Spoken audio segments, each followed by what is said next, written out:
Connaissez-vous les sites de l'univers étendu de Star Wars? Eh bien, celui-là devrait vous être inconnu.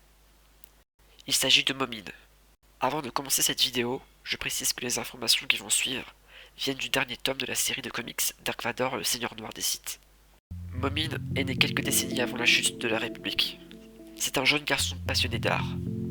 Son importante sensibilité au côté obscur de la Force le poussa à créer des œuvres assez particulières, parfois faites à partir d'animaux mutilés.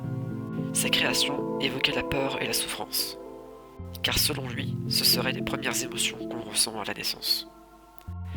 Il décida de montrer au public ses créations. Le public est choqué et il sera emprisonné pour ses soi-disant crimes. Plus tard, quelqu'un fut attiré par ses créations et le libéra. C'était la dame Sith Shah. Elle le prit comme apprenti afin de le former au côté obscur.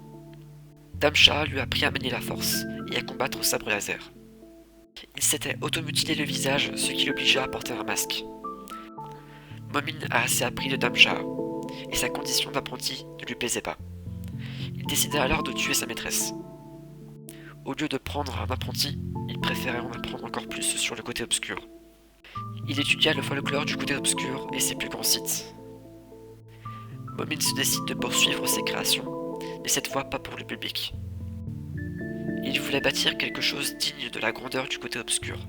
Il construisit un vaisseau spécial doté d'un moteur permettant de réduire toute une ville en cendres. Mais ce n'est pas pour tuer. Sa création pourrait figer le temps. Au moment d'activer l'arme, toute la population de la ville pourrait craindre le pire.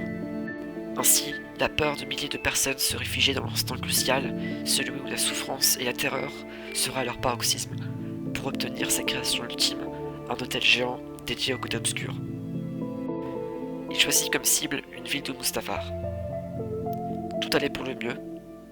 Le moteur était positionné. Il se trouvait concentré à ses commandes. Mais des Jedi interviennent pour empêcher le désastre.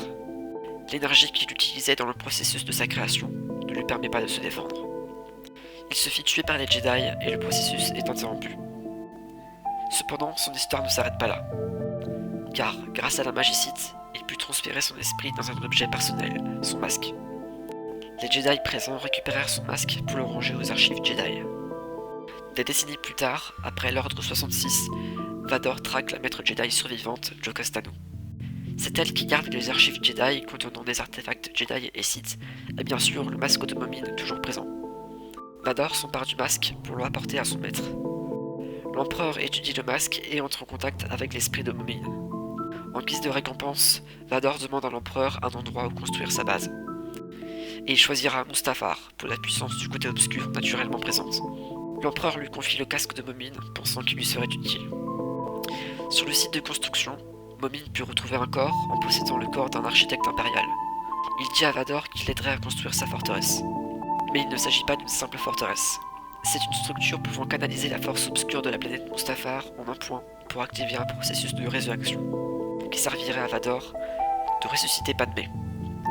Il fallut 8 échecs à Momine avant de trouver le bon modèle. Si le processus est bien réalisé, un portail s'ouvrira menant la personne défunte. Vador s'apprête à y entrer, mais est interrompu par des Mustafariens autochtones. Momine se trouve alors seul. Il ouvre le portail, et c'est lui-même qui en ressort. La structure a fait réapparaître son corps, et il est alors de nouveau vivant avec ses sabres laser. Vador étant de retour, Momine le confronte. Momine coupe un bras à Vador. Momine dit que les nouveaux Sith sont faibles et que Vador n'est pas l'élu. Finalement, Vador le tua en l'écrasant sous une stèle. Momine meurt encore une fois, et son esprit retourne dans son casque. Cette histoire est désormais terminée. Si vous avez aimé cette vidéo, n'hésitez pas à la liker, la partager et à vous abonner. Le prochain sujet de vidéo portera sur la série de comics La jeunesse des Jedi.